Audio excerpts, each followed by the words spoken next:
Welcome. Hello, Hello. Mazel and Wendy and Vicky. Everybody Hello. good? Where's Hey, our Ah, song? We were having a song, weren't we? yeah, I know. Just waiting for everybody to experience the song. So I'm just waiting for everyone just lining up at the moment. Because unfortunately it's a very short song, but all right. Hold on to your hats, ladies and gents. Welcome to the Hodlnots Happy Hour Hangout session number 48.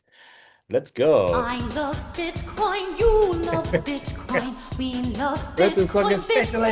Bitcoin, Bitcoin, Bitcoin, Uh, Bitcoin, Bitcoin. I love Bitcoin, Amazing. you love Bitcoin, we love Next Bitcoin, episode will be Bitcoin, a review Bitcoin, version. Bitcoin, No, Bitcoin, videos review version. Bitcoin, I'll have to share this. Bitcoin, Bitcoin. Yes. All right, okay, Bitcoin, shush. Bitcoin, Okay, cool. Bitcoin, I Bitcoin. know, I can't stop it now. Oh, there we It's go. gonna be stuck in everybody's ears. Oh my goodness. Ages. That was great. Yeah, that was amazing. Anyways, so yes, welcome to it, ladies and gents, and it's been a great couple of days. Well, I mean, great month in the last little while because Bitcoin all-time high, as you've all heard and seen. That's been pretty amazing. Currently sitting at 118,000. I mean, goodness gracious me, who would have thought? But where are we? Hang on, June. We're roughly, yeah, 18% up in the last month for Bitcoin. And that's kind of been Incredible. the theme for today. Wow. Yeah, it Awesome. is it is pretty good. And we're looking forward to the alts really running. But there have been some really good runs. Oh, fantastic. Welcome. Hello, Marius. Oh, I'm gonna put Marius on the call. Lovely. Yeah, put him up on the shelf with me. There you go. Well, we'll put him up there as well. Marius, it's great to have you on the call. Thanks for joining. We Is he there? He is there. Should be there. Um There we go. All right, lovely. Marius, nice to have you join us. We were just, you actually missed the song. I'm almost tempted to play it again, but I don't think I will. Oh, do Uh, it. Do it. Why not? really? Okay, Of I'm gonna, course. okay. For those who missed it, we're gonna torch ourselves one more time, and here we go. Come on. I love Bitcoin, you love Bitcoin, we love We just play Bitcoin, this the Bitcoin, Bitcoin, whole Bitcoin, episode. Bitcoin, Bitcoin, Bitcoin, Bitcoin. I love Yeah, you know what's all right. That's just enough. Sorry, Mars. I had to cut that short. It's just getting too much.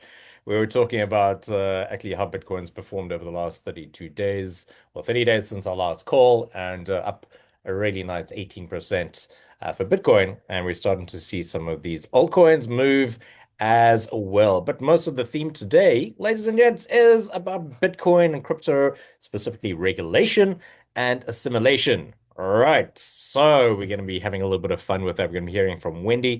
We're going to be hearing from Vicky as well. Of course, the usual things, Marcel. Den percentages. How's before we get into it, yeah, how has the crypto market been in terms of the alts running and scalps and stuff? Ah, we've had a great run in some of the alts, even though the Bitcoin dominance Hmm. hasn't really fallen as much as it Yeah. should for alt season. But we had some great runs, had some great scalps in the den. So yeah, we'll look at it a little later, I think. Just a guess, indeed. It's I'm actually looking Bitcoin dominance at the moment, and it is finding a little bit of support, but it's starting to really drop nicely. We've had a couple of days of it dropping, and I think we're going to see more of that. I think alt season is literally just around the corner. But doesn't matter. I mean, whether we're scalp trading or hodl firing, there are always opportunities. But we know that for the medium term, long term guys, there we're waiting and waiting, and I think it's time. I think it's we're ready for it. We're all tied up the sideways motion for all the alts. But in today's session in the Hodlnots Happy Hour Hangout session, episode 48, we're going to be looking at a couple of interesting and very important things that are happening. It's Crypto Week in the US. As you might have heard on Monday's weekly warm-up, we spoke about or mentioned at least the three bills that are currently being debated in the States with a focus on regulation around crypto. And Wendy's going to be giving us shortly a little presentation on what these three bills or these acts are and how they could affect not just those in the States, but I think globally as crypto adoption grows. I think that's super important. And then we're going to be talking about a little company called BlackRock. And it's not just BlackRock, it's the Meta Planets, it's the strategies, and a bunch of these other companies and institutions and countries that are accumulating Bitcoin. All right. So there's a very simple I did study a little bit of economics, a very simple concept. Most of you know the idea of what? Supply and demand, right? So we're going to be getting into that with Vicky. We're going to be talking about a paradox. Now, speaking of, look at the backgrounds, ladies and gents. Look at all this hard work that's gone into it. There's so much going on all around. Marcel, Wendy, you guys see what's happening in around you? Like there's besides us swapping chairs and stuff, but there are a lot of things. Well, I'm just, yeah, with me and personally, look at there. He's got my drink. He's got my chili margarita and my jalapeno down there, and I can't reach it from the shelf. We have to get a long story there for you, Wendy. Same. But I like that aloe vera plant up there. Yeah. And Is that for the burns? Or what's going on there, Vicky? I don't know. Hello Maybe there. It's always maybe the that. fireball on up there, maybe it's gonna burn you. I don't know. Because we're too hot to handle. There you Ah, go. topics are too hot to handle. Yeah. I like the Okay. popcorn, Yeah, and and let's see if anybody can figure out in the Q&A section. There's something between right in front of Vicky, actually. It's between the beers and the popcorn. We'll pop that in the Q&A, see if anybody figures out that. I've mentioned the words in the last. cube. Yeah, but it's something to do with what I'd mentioned about BlackRock and what Vicky's gonna be covering. So everybody Mm. else can figure that out. But there are a couple of other things. Obviously, right behind me, let me get out the way. All right, is part of the concept that we're going to be talking about as well today. You can see in front of me, of course, we've got some bills that need to be approved, as in the acts and that kind of thing. So we're going to be covering that. But guess what? Because you guys are on this call, we decided we're going to do an impromptu contest. Woohoo! Everybody, yeah, Woohoo. cool, fun. Yeah. You've all heard, you all know the MAGA hat, and you see that hat that's next to Wendy up there. Yeah, Wendy, you got a hand up. Oh, No, mistake. we were waving. Okay. Sorry. Okay, all good. That's fine. You can just jump in whenever. All good. Now, MCGA, anybody, you all figure out what that means, right? Not MAGA, but MAGA. MC. Make crypto great again, right? No, we're just gonna have a fun little contest, and in it for participating and for being here, actually, you guys want a 30-day HODL Fire subscription? It's worth it. You know it is. Very simply, in the Q&A section, if you were to make or produce a cap or a t-shirt with a crypto slogan, all right, not make crypto great again because that's been covered. You guys might have seen when we were at the Bitcoin conference in Las Vegas, we had "We are Bitcoin" trend and forecast, but something similar, all right, something along the lines of Ripple is just the start of a big wave, or I don't know, that just came to my head. I don't know if it makes sense. I don't know. Do we want to ask Vicky, Marcel, Wendy, any ideas? Do you want to kind of prompt everybody, or do we kind of want to see what people have to say first? I think I want to see what people have to say first. Mm. Same. We might Same. we might take Okay. some ideas, yeah. Okay. All right. So you guys, of course, Wendy, Marius as well, and Vicky and Marcel, come up with your own slogans, and we'll see if what some of the participants on this call have to come up with. It's 30 days HODL subscription. All you need to do is come up with a very simple catch phrase for a t-shirt or a cap. Will it be like, don't ask me how many Bitcoin I have, or whatever it is. But yes, Hodlnots rules. That's a great t-shirt slogan. Let's get into it, Marcel. Let's have a look at the last little while in terms of what's been happening in the den as we kind of wait. Yeah, I'm sorry, I was just getting there. Thanks. You all good to go, Marcel? Yeah, what's been Thank happening in the you. den and the large in terms of specifically some of the calls around some of the crypto coins and altcoins have been running, and even a contest or two if there are. Okay, let's have a look. Okay, so like I said earlier, we had a really good period since our last 4H call. So let's have a look at some of the trades that happened in the den. The GNS was one of the coins that ran well. We had which other one was on this week? Baby ran well. Someone grabbed almost 28%. There was some nice scalps there. There's another Baby, 16%. That was almost 29%. Mav, also 15%. Apex, 15%. There's some nice scalps coming in. It's almost like the bigger ones are now the smaller ones. The bigger ones that we used to see, like the Yeah. 5, 6, and 7%. So we're definitely seeing a shift in the average percentage of the scalps. There was another 8%. There was a 23% in 2 trades. So that was quite nice. And then ending this last week, we had one Hodl Fire. I believe it was you, John. 18% on a Hodl Fire trade. So it was a slightly longer trade, where all of the others are scalps, which is shorter trades. What was it? 7.2%. Vic, I know Vic ran quite well. Yeah, these are just like some of them. Another one that ran well was Hyper.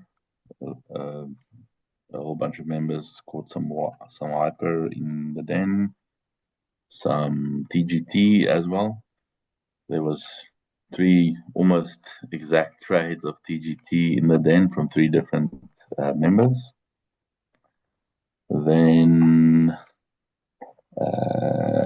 Alpaca, there was a 20% on Alpaca, which is great. Another 10% on Hyper. So all in all, the scalps from the den side, it's definitely picking up. And then just to touch on the contests, we had a contest where we gave away USDT for this one. Ooh. Yes, so we had quite a fun one, I think. It was because it was the winter solstice over here and the summer solstice in the northern hemisphere.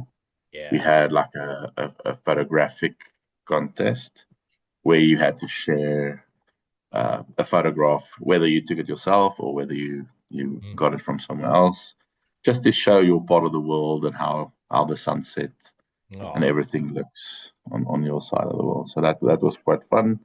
And like I said, we gave away some USDT. Oh, wow.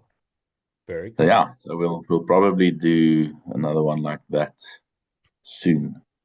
Ooh, exciting. We'll chat to the bosses and see if we can The give some boss. USDT away again. Okay, well, we are giving away a Hodl Fire at the moment. So I got a couple of entries in. Thank you guys. Keep on bringing those entries in to stand the chance of winning the 30-day Hodl Fire subscription. Marcel, I mean, in terms of the 3M challenge as well, just because with all these coins running and people grabbing multiple bites, and various people grabbing bites of the same coin, how is the 3M challenge going on? And we've got a couple of people ramping up at the moment. Some people very close to. Yeah, so, some members have been, since our last call, has been leveling up like I think 3 or 4 levels even.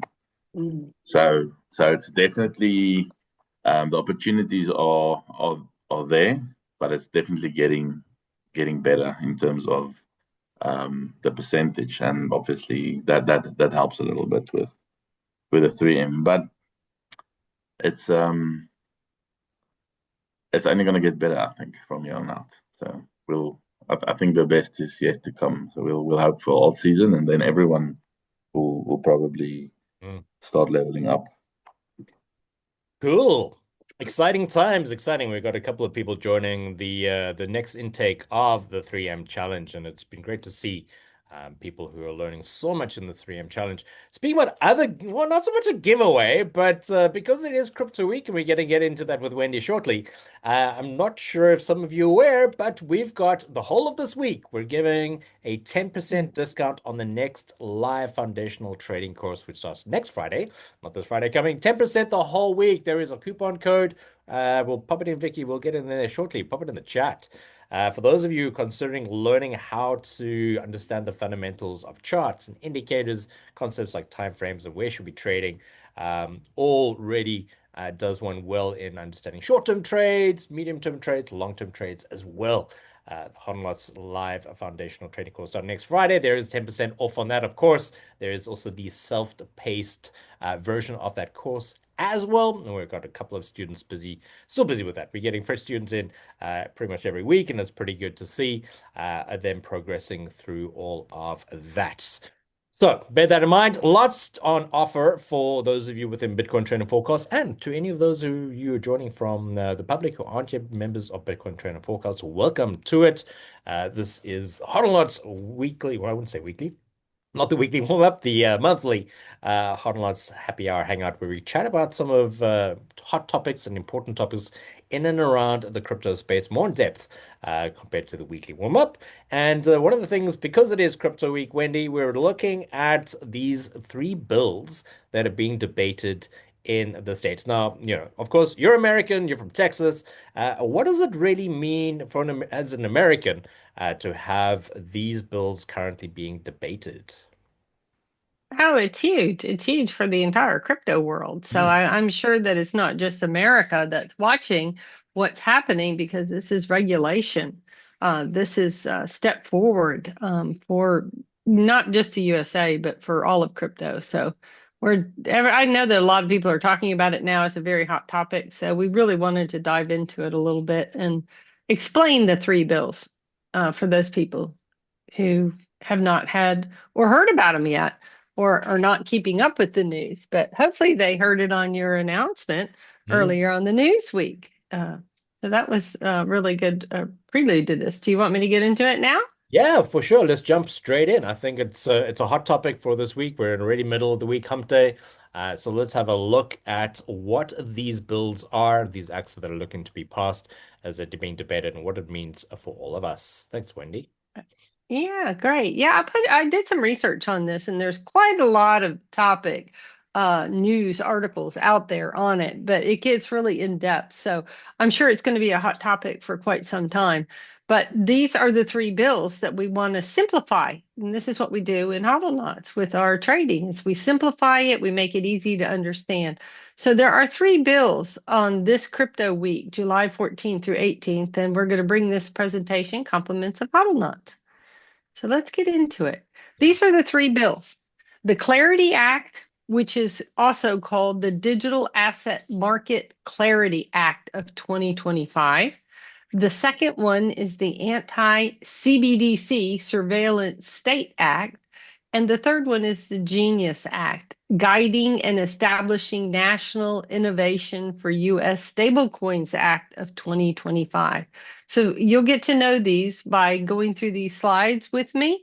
I think you're going to know what all three of them are about. So we're going to break it down, each one of these, so it's a very clear in your head what is up with each one of these bills. So first off, let's go over the purpose of these three bills. Each one has a purpose. So the first one, the Clarity Act, the purpose of it's a regulatory framework for digital assets. So they're going to clarify the roles of the SEC and the Commodities Future Trading Commission, which you'll see these four symbols, the CFTC, and you'll wonder what that is. And so now you know it's the Commodity Futures Trading Commission. This particular act is going to address and define which cryptocurrencies are securities under the SEC jurisdiction and which are commodities under the CFTC jurisdiction. So they're going to separate them out. So get it? The simplified version of what the purpose of the Clarity Act is to clarify. So that should help make it real easy for you to remember.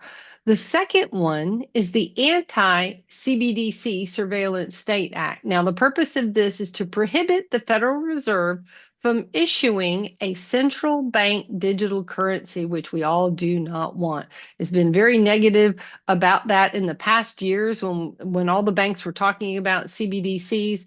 And so this is going to prohibit what this act will do. It addresses concerns about government surveillance, financial privacy, and centralized control over digital transactions. So this is going to be a really good one. Now, the third one is the Genius Act. Now, what is the purpose of the Genius Act? It establishes the first federal regulatory framework for stablecoins, cryptocurrencies which are pegged to the asset like the US dollar. And so most everybody here on this call should know what a stablecoin is. And so it's going to aim to ensure the protection, prevent fraud, promote innovation while maintaining the dollar's global dominance. So this one is a really, really big one that a lot of people are looking at because it has to do with the stable coins. So Genius means stable coins. The CBDC is against that with the Federal Reserve, the bank currencies, and we're going to clarify. So those are the three different bills that are up. So let's break it down further. And now what I want to do is I want to talk about these three bills, and we're going to simplify them again for you. And we're going to go over the provision. What are the key provisions of each different bill? So the first one we're going to hit is the one that we're going to clarify, the Clarity Act. So the provisions that it will do, or it will establish three groups for digital assets: Bitcoin and stablecoins. It's going to exclude securities such as the investment contracts. It is going to grant the CFTC the authority over spot and derivatives trading for most cryptos. This is really important. It's going to reduce the SEC's enforcement over crypto assets that are classified as commodities to streamline the regulation and foster innovation. It is also going to set the ground rules for all the exchanges and trading platforms for consumer protection while encouraging market growth. So this is going to be a really, really important one that they're going to fight against. You're going to see that as we get into the presentation. The second one, the Anti-CBDC Surveillance State Act. It's going to amend the Federal Reserve Act to explicitly ban the issuance of a CBDC or any substantially similar digital asset. This is huge. It ensures that only Congress can authorize a digital dollar, or essentially it's going to prevent the Federal Reserve from unilaterally implementing any CBDC, which is what we really want. So for those people who don't know what a CBDC, and maybe you haven't ever heard of it, but that is a central bank digital currency. What that was intended to do was to be a fiat currency that was going to be regulated by the central banks. And many countries are still trying to develop the CBDCs and implement them, and they are not cryptocurrency, but they were going to be a new form of legal tender that is not pegged to a physical commodity. So this is why we do not want it. We don't want regulation from the banks, and we do not want a CBDC. It's not the same thing. So just to clarify that. And so now the third provision is going to be on the Genius Act. Now, this is really big, so you need to understand this one. This is all about the stable coins. This requires a stable coin issuer to maintain a one-to-one cash reserves base, registering it with the federal and state regulators, and enforcing compliance to anti-money laundering and counter-terrorism financing rules. Now, this is really big because this is what a lot of people have against cryptocurrencies, is those two things. So this is actually going to regulate who can even issue a stable coin. So this will keep the scammers and things away. The capital requirements, and it will ensure stability in order to prevent events like the Terra Luna crash, which we all know really, really hurt a lot of people. And a lot of people are still suffering from that today. So this will include provisions to prohibit members of the Congress and senior executive branch officials from issuing stablecoins during their tenure to prevent conflicts of interest. So this gets them out of the way. This will also allow federal and state regulators to supervise issuers to give a good balance between innovation and oversight. So you're going to see that you've got already people working on these new stable coins. I've already been reading up on that. So this one's going to be really big. You can see that a lot of people are going to get involved in this. So now let's get into the legislative status of these three bills. I'm going to break it all down for you because there's a lot of writing on this. So on these three acts, the Clarity Act, this is where they stand right now. So this is really the best that I can do today on the information. The Clarity Act is already passed the House Financial Services and Agriculture Committees, and it's listed on the union calendar. What's pending on this act is a full House vote. That's next. If it's passed, it will move to the Senate. That's that bill. The next bill, the CBDC bill, has already passed the House Financial Services Committee, and it passed in 2024. It also passed a full House in 2024. It is scheduled now for further consideration during this week, Crypto Week, and it lacks a Senate counterpart, which they're saying right now the passage of the CBDC is uncertain at this time because of that Senate counterpart that it's lacking. The Genius Act has already passed the Senate on June 17th. So that was just last month. Also, you've got it scheduled for a House vote during Crypto Week. If this is passed without amendments needed, it will go straight to President Trump's desk and potentially become the first major U.S. crypto law. So the Genius Act is very, very close. You need to understand that. Then this is what we're all waiting on this particular move to be the first major cryptocurrency law. Now, what are the positive impacts versus the potential risks? And I've broken it down for those three bills so that you could actually see that. The positive impact is regulatory clarity, the CFTC empowerment, global competitiveness. They're going to boost for private stablecoins, which is going to be very interesting. Privacy advocacy, the stablecoin legitimacy, consumer protection, the US dollar dominance, and innovation boost. All of those are really positive that will come out of all three of these bills. Now, the potential risks of these three bills is going to reduce investor protections, the Senate uncertainty, the criticism of fraud enablement, limited Senate support, criticism as unnecessary, criticism of weak oversight, Democratic opposition, which there is a lot of that right now, and procedural hurdles. So those are the positives versus the potential risks. Crypto Week dynamics. What's going to happen this week? It's designated to fast track these three bills. That's why they called it the Crypto Week. The purpose is to position the U.S. as the crypto capital of the world. They want to fast track these bills. Okay. Anti-crypto corruption week campaign is also ongoing. Now, where does this come from? And you're going to hear a little bit about that. The political debate over crypto is heating up in Washington, D.C.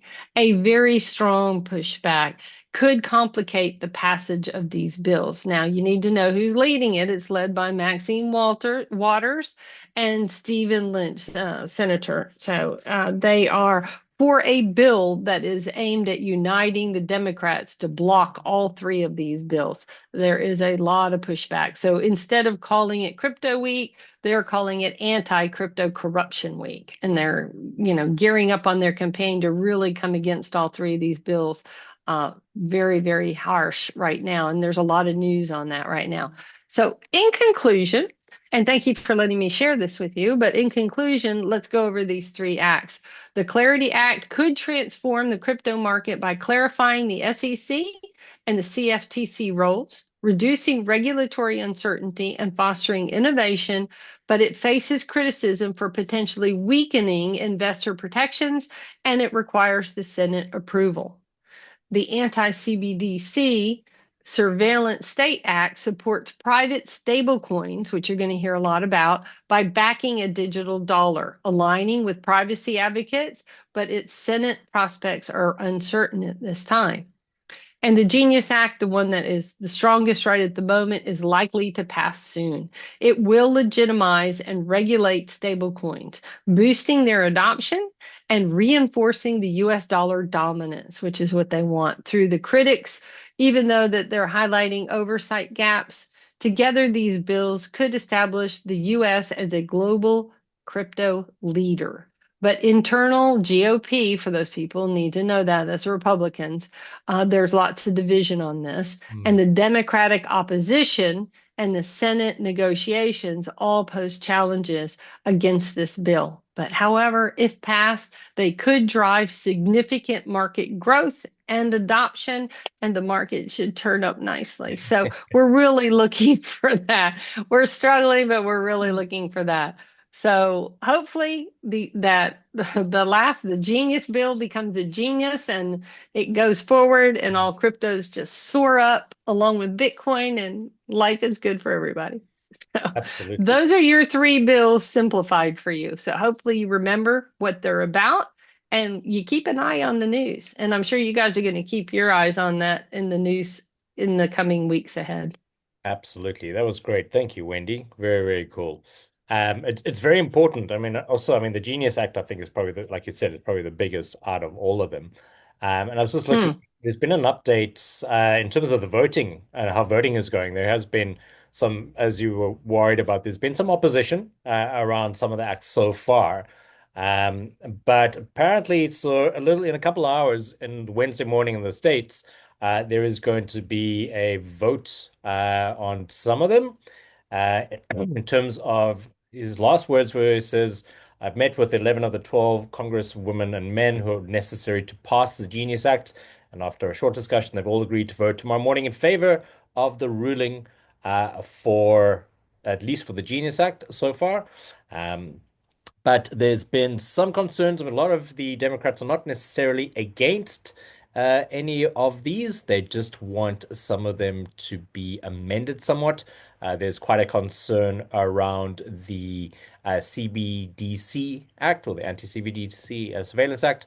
There are a few concerns. So things are happening already as we speak. It's not going to be one of these pulled out things, and they're getting to voting on this, and this is going to be quite big, like you said as well, for not just the States, but I think global adoption. And I think a lot of countries starting to emulate what the US is doing, not in just in terms of the strategic Bitcoin reserves, but a lot of the legislation is starting to be formed, especially around regulation of cryptos and clarity as to what is a security token, what is a utility token, etc. I mean, we know what happened with Ripple around whether it was a security token or not. So big things happening. I don't know. Does it make you excited for the future, Marcel, Vicky, Marius, in terms of where we're going with all this legislation and stuff we're looking at? Um, for sure. It's because this is the first time in crypto history that it's been so mainstream, really. So they're actually debating these laws for the first time because it is becoming so mainstream. And that's actually what I'm going to talk about in a minute. Mhm. Yeah, so absolutely. I don't Yeah, yeah, I agree. For me, it's positive, you know. I think we all should not be surprised in the next 4 or 5 months if all our cryptos spike vertically 500% plus. I've know. been saying it along, that, you could see Bitcoin stand still and you could see the altcoins move rapidly. And, some coins could go 1,000%, 2,000%. Remember, they're overdue since Mm. Vicky, since 2000 and since pre-COVID, really. Mm. And if you really look at Bitcoin, let's analyze Bitcoin. Bitcoin is not decentralized anymore. It's not the people's coin anymore. It's owned by Oh all my the goodness. banksters. That's It's exactly not what we're going to talk about next. I mean, you're right there, Morris. It isn't. Okay. absolutely. No, but carry on. Please do carry on. Yeah, because I've been saying this all along that who owns Bitcoin? Mm, 2% of the population, like you and me, like the mom and soccer moms, we own mm, Bitcoin. mm, 98% are owned by all these banksters. It's kind of mm. like the gangsters in the old days. It's like Al Capone. Al Capone owns Bitcoin. I Mm. mean, that's it. So, Yeah. yeah, I'd like to hear what Vicky says. Awesome. Yeah. Mm. It's a great topic to get into. Marcel, did you have anything to add as well? No, I think you guys Mm. touched on everything. Yeah, I think we're living in a very exciting time, ladies and gents, in terms of not just global crypto adoption, but the way that the world is changing. Not so much fiat, and we're going to digital currencies, but talk about the transparency, the authenticity. Bitcoin is a global storage of value of storage. Yeah, we're looking at how it's become more of a neutral storage asset as well, looking at how gold and silver have always been in terms of volatility, whether it be global tariffs or war or that kind of thing. And yeah, it's very, very exciting times that we're living in right now. Things are changing, almost every day. versus, you go back a couple of decades and this change was slow. So very, very exciting times. Now, Vicky is going to be covering a little bit more on not just BlackRock, but just exactly what Morris mentioned as well, is that Bitcoin and digital currencies were supposed to be this decentralized assets with no influence from banks and governments and that kind of thing. And how things are slowly shifting. And this is where that little thing in front of Vicky there, it's called you guys might have heard of a paradox or paradox design. We're going to be touching on that, but as a quick reminder for those of you who have entered, some great entries coming in for the contest for the 30-day HODLFI subscription. Drop in your t-shirt slogan or a cap slogan, something around crypto. Make it fun, and yeah, one of the best ones or the best one will be winning that. Actually, we might do a wheel of names, but let's just see how that goes.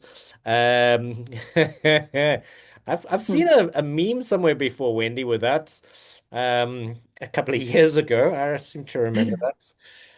Exactly. I just need to see if I can pull that up again at some point. Put that on a t-shirt. But anyways, yeah. So you guys have got probably another. Let's give it another 10 minutes or so for your entries to get in to win that. But for now, Vicky's going to be chatting to us more about this paradox of Bitcoin being adopted by these larger institutions. Over to you. Yeah, it's really interesting that Marius just said that, because that's exactly what we thought of talking about today. And sorry, it's going to be a little bit of an editorial, but I love it to be a conversation starter as well. So stop me if I get on a roll. Because during the Hodlnots weekly warm-ups, we almost every week we report about how this company or that company is buying Bitcoin, and a lot of it. So for instance, we've all seen, Strategy, Michael Saylor's company now buys Bitcoin almost every week. He took a hiatus last week, but for the last 12 weeks, he's bought Bitcoin every week.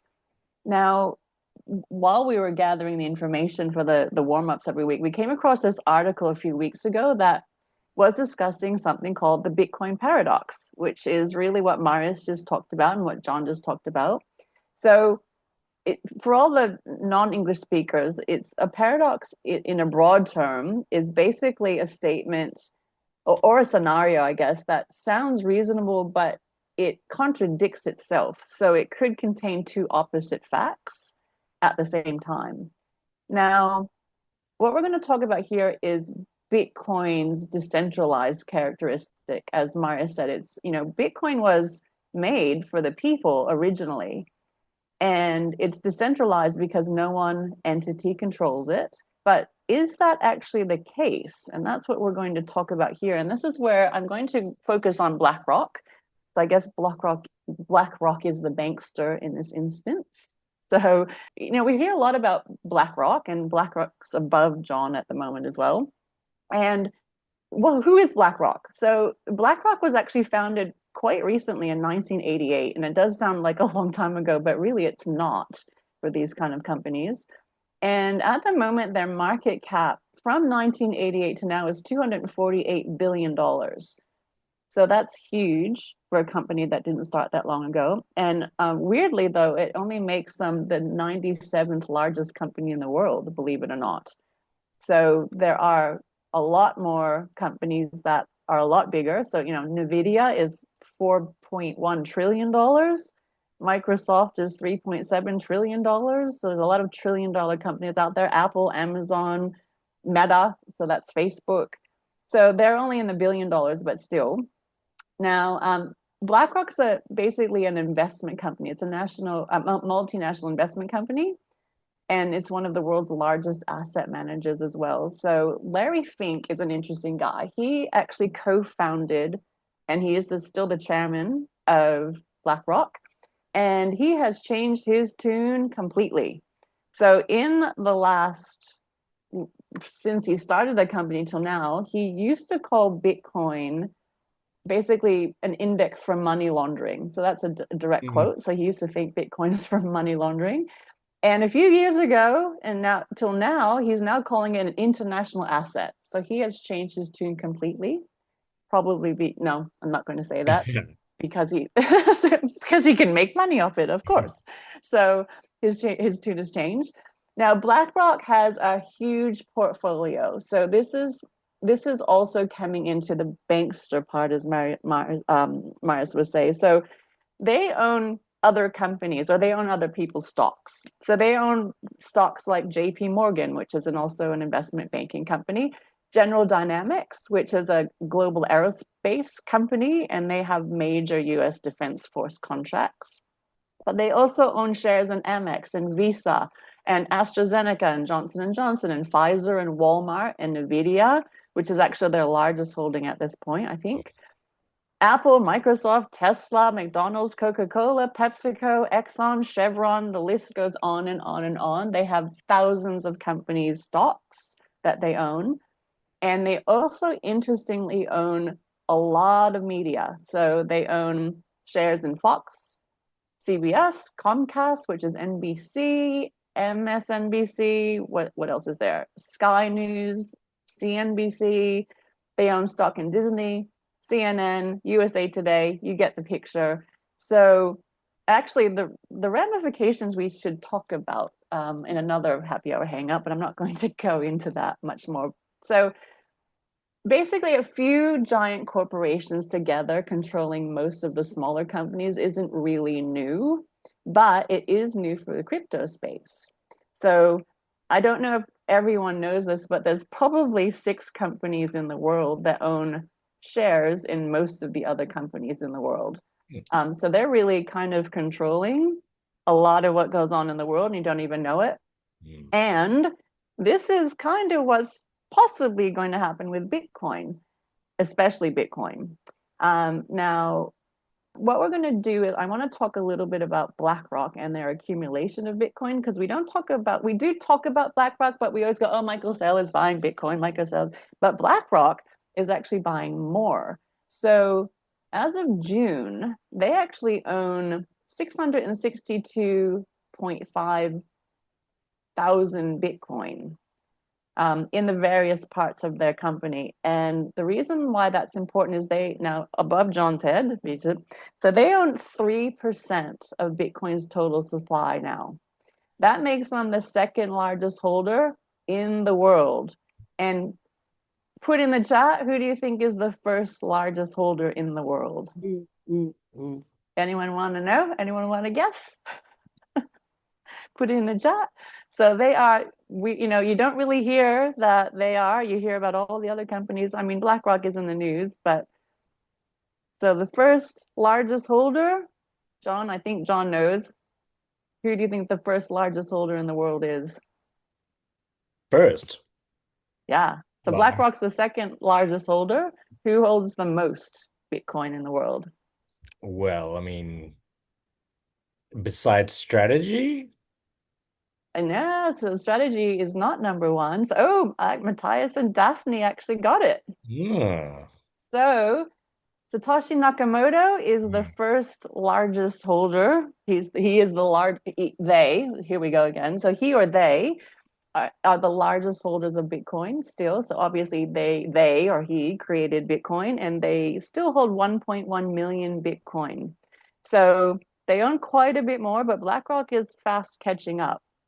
Now, as a side note, why do you think why do you think BlackRock is actually accumulating Bitcoin and not another coin? And it's really due to a couple of reasons. John touched on this at the beginning, which is the scarcity.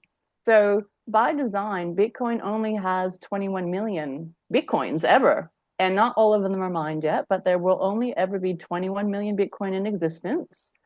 And also, we touched on this a couple Hodlnots happy hour hangouts ago, is there is a lot of missing Bitcoin that will never be recovered ever again, because either people have lost it or it's inaccessible. So that guy, we all know that guy that threw away his ledger and he can't get it back. So it's really the supply and the demand, like John was saying. So there's only 21 million. It's not going to go up. People are losing it. So supply and demand is going to come into effect here quite a lot. And also the Bitcoin, as Maria said before, is decentralized, and it could offer protection from all of this geopolitical turmoil that's happening at the moment and the government overreach. And and allegedly the monetary manipulation.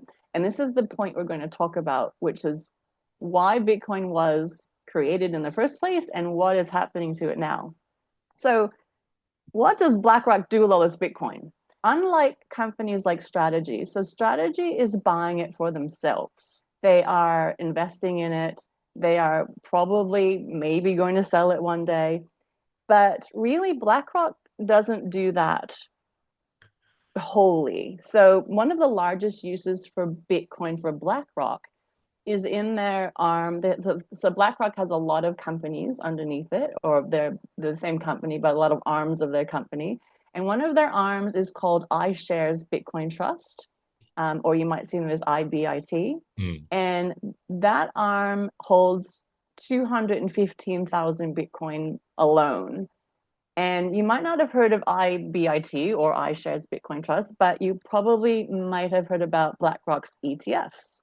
So the ETFs are the exchange traded funds, and that the IBIT is the one that manages those. So on a side note, so here I go with a side note of the side note. Exchange traded funds have been around for a long time. It's nothing new, but crypto ETFs are new. So crypto ETFs have only been around since about 2023, but BlackRock specifically has only been around from January last year. So January 2024, the SEC gave them permission to create a Bitcoin ETF. And essentially what an ETF is, it's a pool of shares or coins in this instance that people can purchase through a stockbroker or a stock or a brokerage account, just like any shares in any public traded company. They're traded on the NASDAQ. So it's not like a crypto exchange you go to. They're traded with all the rest of the stocks in the world. And what a ETF really is, simply put, is it's a bunch of different shares or different things put together, and you buy that. So you're not buying Bitcoin when you buy an ETF.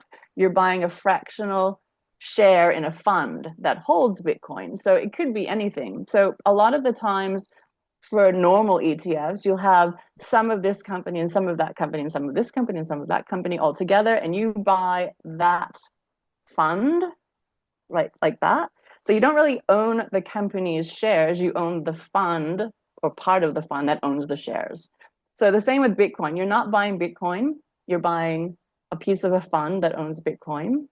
And people like them because really it gives them exposure to a wide range of assets, or something that they might not want to delve into themselves in a simple, easy to use kind of purchase.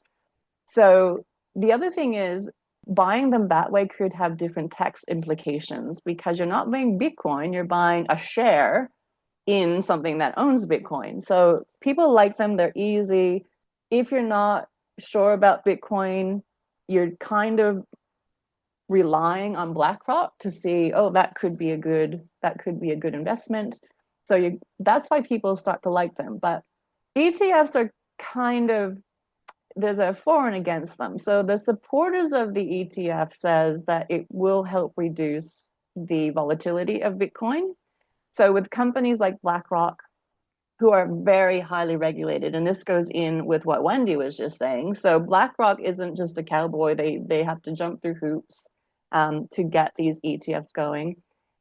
The thinking is that Bitcoin will become more transparent and more resistant to the erratic moves, because all the big boys are buying it. And the retail investors like us, so we're retail, we benefit too, because we don't have to navigate wallets or keep seed phrases or pay gas fees or even learn about Bitcoin, because basically they're gaining exposure to Bitcoin through a share from a traditional broker. So some people don't even really care what's in the ETF. So that's the supporters. But on the other hand, critics of ETFs say that, and this is where this paradox comes in, that the large-scale institutional involvement introduces traditional market risks into Bitcoin. So like flash crashes and manipulation. Now, actually, that's also a good topic. So ETFs, good or bad. So that's not going to go into that, but we really need to know what an ETF is to understand why BlackRock's doing it, how they're doing it. Now, how many Bitcoin BlackRock owns really isn't the point. It's really how that influenced the crypto space. So they can own as much as they want, but what they're doing with it and how it influences the crypto space and the market is really what we're going to talk about here. And basically what's happened is before BlackRock and a lot of these other companies, Bitcoin was on the fringe. It was, crazy, it's a scam, it's this. But they're really legitimizing it and they're bringing it into the mainstream as an investment tool. So that's an important thing to think about while we're talking about this paradox. Because for years, major institutions like BlackRock's own CEO dismissed it. No, it's terrible, it's a scam, it's whatever. But BlackRock's exposure to Bitcoin really is signaling that the tide is turning. And especially with the launch of the ETFs, because they have made BlackRock one of the biggest Bitcoin holders, as we just said, it's really legitimized Bitcoin in a way that nothing else has done before. The institutions buying of Bitcoin has normalized Bitcoin, and nothing else has really been able to do that until now. But this is where the paradox comes in. So this is what Marius was talking about. Bitcoin was built as a decentralized alternative to centralized finance. So really why Bitcoin was created is to offer people financially free from traditional systems. It's really not, and we actually saw this at the Bitcoin conference when we were in Las Vegas. It's a movement. It's not just like a coin. It's decentralized and they celebrate it for its independence from the banks and they celebrate it, they don't need to rely on financial institutions. But what's happened now is one of the world's largest asset managers has bought over 650,000 Bitcoin by a centralized vehicle. So that creates a paradox. So the decentralized asset basically is now being kind of increasingly controlled by centralized institutions. And that is changing the face of it or the ethos of it. And what's happening today basically is, what is starting to happen today is most users are not interacting with Bitcoin in a decentralized way anymore. Instead they're using exchanges and they're buying these ETFs. And these are basically centralized platforms. They're easy to use, they're compliant, they're protected, but that's kind of really not what Bitcoin was meant for. So the reality is that I guess the institutions are bringing this centralized power to a decentralized asset. So even though Bitcoin still is operating as a decentralized entity on a decentralized network, this one entity, BlackRock, is holding so many Bitcoins now, and other companies, so John was alluding that, so it's not just BlackRock, it's hedge funds and investment managers and governments own a lot of Bitcoin. This could really have a significant influence over its price and its use. So really the paradox is Bitcoin is no longer just for the fringe elements or the rebels of the world. BlackRock has proven its position. It's a big part of the institutional strategy of BlackRock now, so Bitcoin. So it could bring stability and volume and regulation, but can Bitcoin stay decentralized? And that's really what it wanted to be in the first place. It doesn't really want to be institutionalized. So this is the big Bitcoin debate. It's really not whether oops, there goes my alarm. My alert's going off. So it's not really about whether Bitcoin is going to survive, whether it's going to go up. It's basically who's going to be in control over it. Is it going to still be decentralized, or is it all these companies that are buying giant bits of Bitcoin, are they going to be in control? So is it going to be able to maintain its decentralized roots? And I think that's a conversation that needs to continue because it's going to affect us as we go further. So that's interesting that Maya said that, and I hope Mm. that makes sense. And it's, because a lot of a lot of people, ooh, they're buying Bitcoin, and the price is going up and skip. But it's more than that. Go Absolutely. ahead, that makes sense. Yeah. Yeah, it's actually a little scary because Mm. there are a couple of governments. I mean, the Americans, Bhutan, El Salvador, they all hold, but they're really small in comparison to the BlackRocks, the Metaplanets, the Strategies, the Semler Scientifics, and so many others. And we've often, without getting into conspiracies and stuff, often, these big corporations have often had more control than governments have had. And yeah, it goes against the values, the intrinsic values of how Bitcoin and all these others were really developed to be Hmm. decentralized. So yeah, Exactly. how much freedom is there really from these kind of things? And it's going to be interesting to see how it plays out. Um, yeah, I don't know if Wendy, Morris, if you guys have any further thoughts on this, um, as we start. No, yeah, I think it's a very good topic to keep up on the front burner personally. Because it's just with all the regulation coming in, the bills, the funds that are created, so many big high influential corporations now buying up so much of the Bitcoin. It's going to be quite interesting to see where it goes in the next 12 months, for sure. Absolutely. And it's interesting as well, just reading an article earlier, how we've seen, or we've mentioned as well, that a lot of the OG wallets, some of the original Satoshi era wallets, have now been moving funds across. And what's interesting is that, while these institutions are buying up, we're talking about supply demand, and they're buying up billions of dollars worth of Bitcoin, is that if somebody comes in, back in the day, and they were buying Bitcoin at less than $1,000 a Bitcoin, and they come in, they sell 10 of those, um, at 100, say at 100,000. That's just $1 million just like that. But if they're selling, 100 or 1,000 Bitcoins that they had, or 80,000 Bitcoins that they had, that they bought at, say, $1,000 a pop, is that there's this huge vacuum, and it doesn't matter how much the institutions are really buying in, because these orders are going to be filled, and it's kind of slowing the price down for the moment. But Yeah. yes, it is an interesting. There's lots more to unpack around this, but great work. Thank you, Vicky, for that. Hopefully, it's given everybody some room for thought around that. And on that topic. Yeah, we are a little over time, but on that topic, there's been plenty of room for thought over in some t-shirts and cap ideas. Marcel, did you have any? Vicky, did you have any as well that came to mind? I was You just mean, reading everyone else's. Oh, sorry, Marcel, go ahead.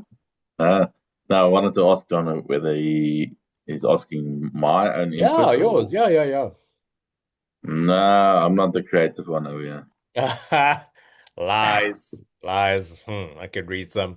But yes, there's been some fun ones here. Cozy up to H bar. Future-proof your wealth. Ride the crypto wave. Tau is the Zen of crypto. I like that. Invest in the future one block at a time. I think that is fantastic. Mm. Go wild. Go hog wild and Sui. Jasmine is jazzy. I love it. What else? Not financial advice, but we can talk about crypto. I think that's also really cool.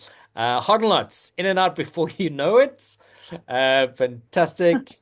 And we don't hodl, we grab and go. Absolutely great options there. I think Vicky's going to quickly spin the wheel of names to see who's won in that.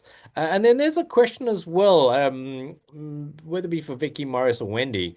ETFs, are they a good thing to get into, and how does one get involved with those?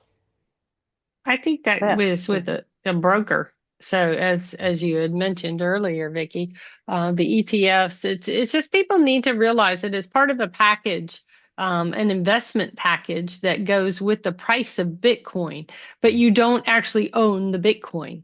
So you don't get involved in those things if you think you're gonna get involved in an investment package and you're going to own the Bitcoin. That's not what it is.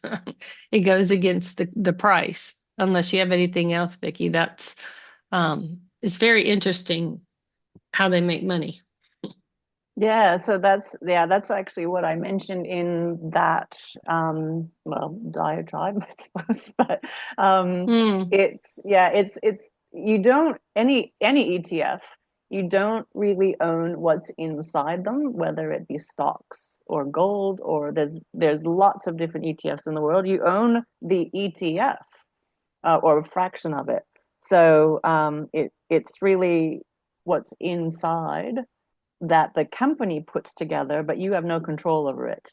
You have no control whatsoever. You just buy the ETF that you want, and you hope that the person that put the ETF together has done the research. Hmm. So yeah, so it's look, ETFs for traders. This is my opinion, not financial advice.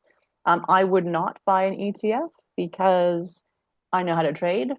So it's really for people that either don't know how to trade or want to get a package that Bitcoin is part of, because there are others like that. But yeah, so that's my personal opinion on that. What do you guys think? Hmm. Yeah, I'm all for, well, it depends on everybody's crypto regulations and tax points of view as well, like you did Mm, mention earlier, Vicky. But I true. think that if we know how to trade, I don't think necessarily that ETFs are the way. And it's interesting. I was reading another article earlier that one of the OGs of on-chain analytics, good old Willy Woo, some of you might know the name, is actually selling all of his Bitcoin because he believes that even if Bitcoin hits a 10 trillion, no, sorry, 100 trillion market cap kind of vibe, is that the return on the revenue is not as much as if you got into the early stages of another token or investing in something like Mm, Bitcoin infrastructure and everything else. And I think um, portfolio diversification and risk management and risk diversification is always an important thing. It's like why you might hold some gold and hold some stocks and hold some crypto. You want to be able to diversify, and if by getting involved with an ETF helps with that. But it depends on your end goal. Like, what are you trying to achieve? mm. Returns, diversification. Anyway, something else that we can unpack next time as well. But a really great question. Thanks for that, Jen. Yeah. So Vicky's going to quickly spin the wheel of names. And I did, and I put the winner in our chat, John, so you can announce it. All right, congratulations to Gerard for winning that 30-day Hodl subscription. Woohoo! Say that? Yes, how do you say it? So I really apologize to Gerhard because I butcher the name, and I really do try. We have been having this conversation in the background. I have looked at it phonetically. I'm so sorry that I cannot pronounce it. You have to be born in South Africa to be able to do Or that. German or Dutch or yeah, Or just German or both. Dutch, or any of those. I apologize. I do try. Yeah, there were some really other great entries. So for everybody else who's dropped those in, Wheel of Names won it, at least pulled the names. So great. Some of these should definitely go into t-shirts. But yes, awesome. Well done again for winning. You got to be in it to win it. And as a reminder, just you've got, so what's it, 9 days until the next live Hodlnots Foundational Trading course. And there is a 10% discount running for the week because it is Crypto Week. Wendy, thank you for so much for delving into those topics. Guys and girls, keep an eye out on the socials around further announcements on that. But yeah, Wendy, thanks for setting that backbone information around those different acts and builds. Absolutely. And thank you, Thanks Vicky, for the for info. that That was great info. long, wonderful information session Yeah. Oh, on paradoxes. It was great. Paradoxes and bills, and that's exactly what it's all about. And yeah, thank you, Morris, for being on the call, and everybody else for making the effort. So being here on the Hodlnots Happy Hour Hangout session. We'll be back next month for episode 49. And but yeah, keep joining us on the Monday mornings, or at least 9 a.m. UTC on Mondays for some crypto headlines and some other sentiment. And may while Bitcoin adoption or crypto adoption grows globally, there is opportunities to scalp trade, grab some hodl fire trades, and if this alt season runs and some of these medium-term and long-term trades will get there as well. So pretty exciting. And yeah, we'll see you guys in a month's time. And to end off this call again, here it is one more time. Take it easy, everybody. We'll see you again soon. Ciao, Bye, ciao. everyone. Bye. Bye. Bye. Awesome. Thank you.